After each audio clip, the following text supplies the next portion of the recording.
अरे सट्टा सुर एक असुर श्याम की जोरे कुआयो।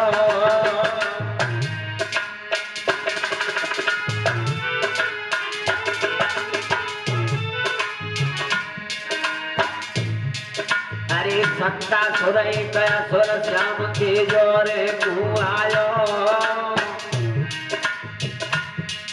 अरे मन ही मन सकुचाए कदम मन आगे बढ़ायो। समझ गए मन में बनवारी, समझ गए मन में बनवारी। तेरी मन चीती हम करे सन में मेरे आवाज।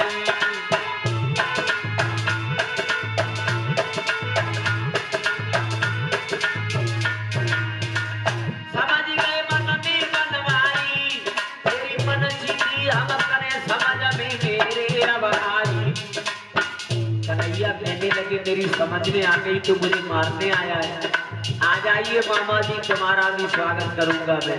हाँ, कन्हैया मन में सोच रहे हैं।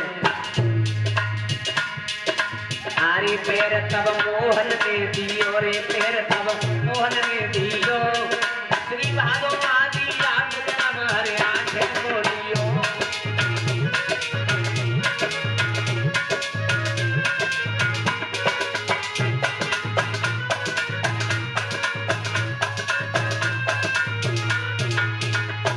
भगवान कन्हैया ने एकदम से एक दो तीन धाती सब लात मारी, और जैसे ही लात मारी तो छकड़ा पलट गया और वो राक्षस वहीं पे धराशायी हो गया, खत्म हो गया। और कन्हैया का पालना बहुत दूर जाकर के गिरा है। बोल गोविंद भगवान की। भगवान कन्हैया ने 27 दिन की उम्र में सक्तासुर नाम की राक्षस का वध किया है। अब इधर कन्हैया की कला तोज के चंद्रमा की तरह बढ़ने लगी है। कृष्ण और बलराम दोनों भाई धीरे धीरे कुछ सयाने हुए तो भगवान कन्हैया घोंटन घोंटन चलने लगे हैं। बोल गोविंद भगवान की। भगवान कन्हैया जब घोंटन घोंटन चलने लगे तो सुखदेव जी बोले हैं, राजन परीक्षित, एक दिन भगवान कन्हैया ने कौन सा कौतिक किया है। और जब आंगन में आए हैं श्याम, तो आंगन में जैसे ही आए तो तृणावर्त नाम का जो राक्षस था वो कन्हैया को उसी आंगन से उड़ा करके वो आकाश मार्ग में ले गया ऊपर। और ऊपर जब ले गया तो काफी ऊंचाई पे कन्हैया पहुंच गए। अब तो श्याम सुंदर सोचने लगे, हमें मालूम पड़ता है ये हमें यहाँ से डालना चाहता है। तो एकदम से भगवान कन्हैया उसकी गर्दन पे सवार हो गए, और गर्दन पे सवार होकर के श्याम ने उसके गले को वहीं पे दबा दिया है। बोलिए कन्हैया लाल की। गले को दबा दिया और उसे हेलीकॉप्टर बना लिया कन्हैया ने। उसकी गर्दन पे बैठ गए, दोनों कान तेजी से पकड़ लिए, वो ऊपर से एक मुक्का और जड़ दिया।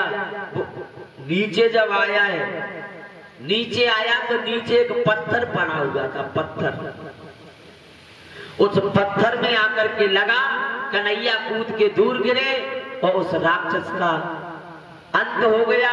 वो राक्षस बीच में से फट गया है। बोलिए रंगसल भगवान की।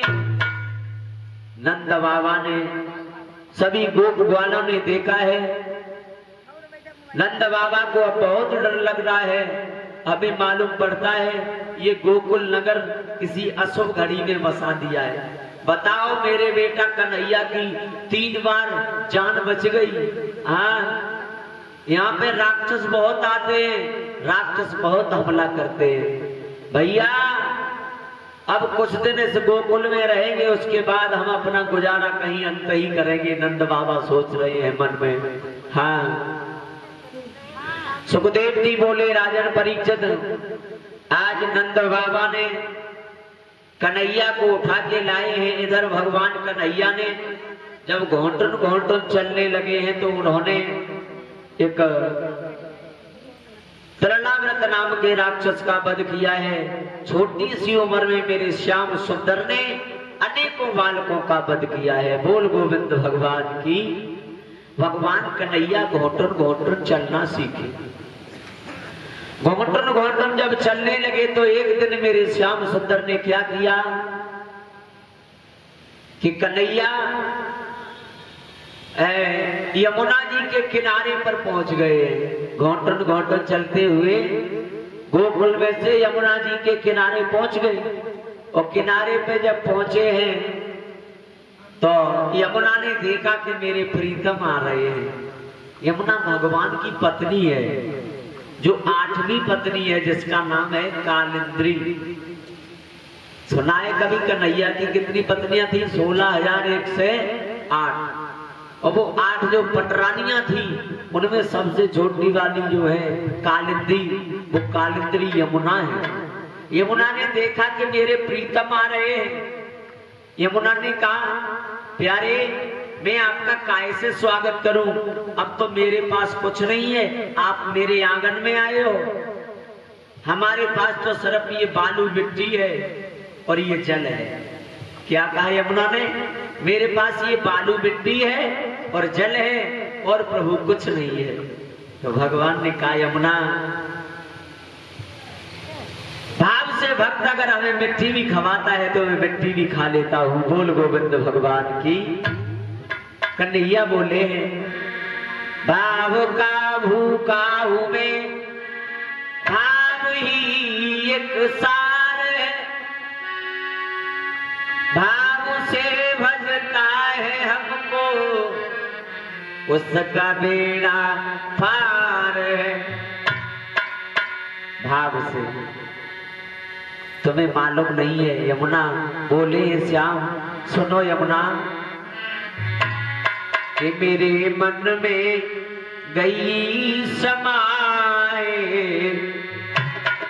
वो समाए और भगतन की भाव भरी भक्ति में।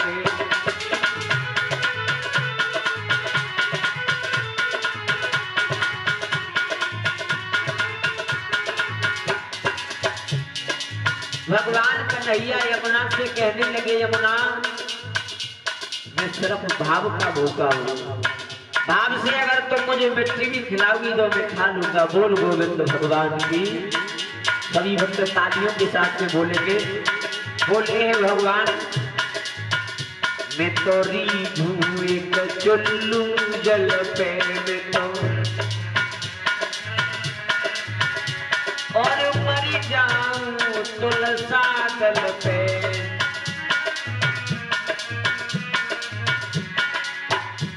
गोपिन की छाछ सुआए वो सुआए भगतन की भाव भरी भक्ति।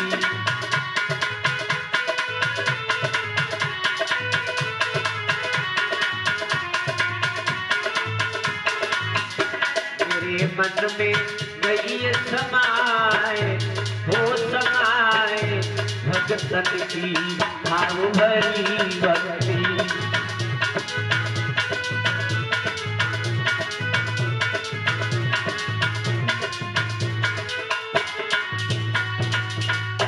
जवाब दिया मैं भाव का भूखा हूं यमुना, और भाव ही एक सार है।